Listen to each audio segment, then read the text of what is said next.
Hi കൂട്ടുകാരെ, ഞാൻ ഇന്നിവിടെ ഒരു ചേനക്കറി വയ്ക്കാൻ പോവുകയാണ്. അത് ഞാൻ എടുത്തേക്കുന്നത് ഒരു വലിയ സവാള, കറിവേപ്പില, പച്ചമുളക്, ചേന, 3-4 വെളുത്തുള്ളി. ഇത് നമുക്ക് ഈ മൺചട്ടിയിലോട്ട് ആക്കാം. ഈ ചേനയും അരിഞ്ഞു വെച്ചേക്കുന്നതെല്ലാം നമുക്ക് മൺചട്ടിയിലോട്ട് മാറ്റാം. ഇതെല്ലാം ഇതിനകത്തോട്ട് ഞാൻ ആക്കിയാണ്. വെളുത്തുള്ളിയും കറിവേപ്പിലയും പച്ചമുളകും എല്ലാം മൺചട്ടിയിലോട്ട് മാറ്റിയിട്ടുണ്ട്.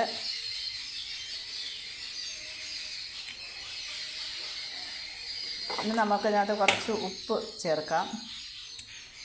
ഉപ്പ് ചേർത്തിട്ടുണ്ട്. ഇതിനകത്തേക്ക് നമുക്ക് ഒരു 1/2 സ്പൂൺ മുളക് പൊടി, നമ്മുടെ എരിവിനനുസരിച്ച്. പച്ചമുളക് ഞാൻ 3 എണ്ണം എടുത്തിട്ടുണ്ട്.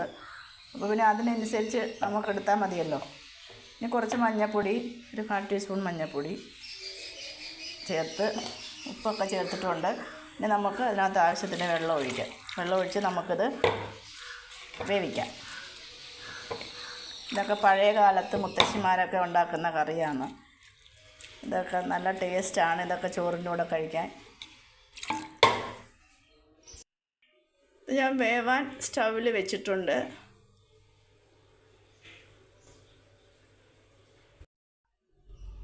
ഇവിടെ അരയ്ക്കാൻ ഞാൻ ആവശ്യത്തിന് തേങ്ങയും ഒരു 1/4 ടീസ്പൂൺ ജീരകം എടുത്തിട്ടുണ്ട്. ഇത് നമുക്ക് നന്നായിട്ട് അരച്ചെടുക്കാം.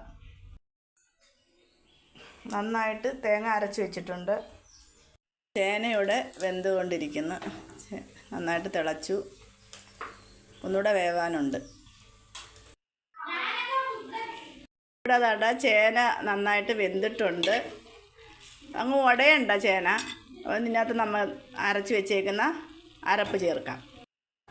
2 സ്പൂൺ തൈര് കൂടെ ഇതിനകത്തോട്ട് ഒഴിച്ചിട്ടുണ്ട്. ഞാൻ തീ ഓഫ് ചെയ്തിട്ടുണ്ട്. ഇത് തിളയ്ക്കണ്ട. എന്നിട്ട് നമുക്ക് നന്നായിട്ട് ഇളക്കിയെടുക്കാം.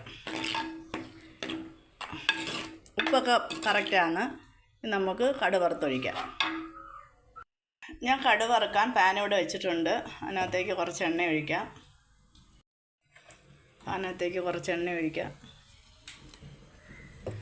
എണ്ണ ഒഴിച്ചിട്ടുണ്ട്. ഞാൻ കുറച്ച് കടുകും ഉലുവയും കൂടി ഇട്ടിട്ടുണ്ട്. ഉലുവയും കടുകും പൊട്ടിയിട്ടുണ്ട്. നമുക്ക് ഉള്ളി ഇടാം.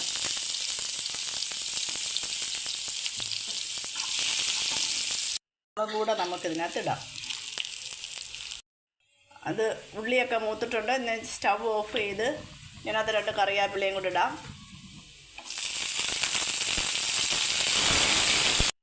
ഞാൻ ഇവിടെ കടുക് വറുത്തൊഴിച്ചിട്ടുണ്ട്. ഇപ്പോൾ നമ്മുടെ ചേനക്കറി റെഡിയായിട്ടുണ്ട്. നിങ്ങളെല്ലാം ഉണ്ടാക്കി നോക്കണം. ഞാൻ പിന്നെ കടുക് വറുത്തുകൊണ്ട് ഞാനിത് അടച്ച് വയ്ക്കുകയാണ്. അപ്പോൾ നിങ്ങളെല്ലാവരും ഉണ്ടാക്കി നോക്കണം. ഇത് റെഡിയായിട്ടുണ്ട്. ചേനക്കറി റെഡിയായിട്ടുണ്ട്.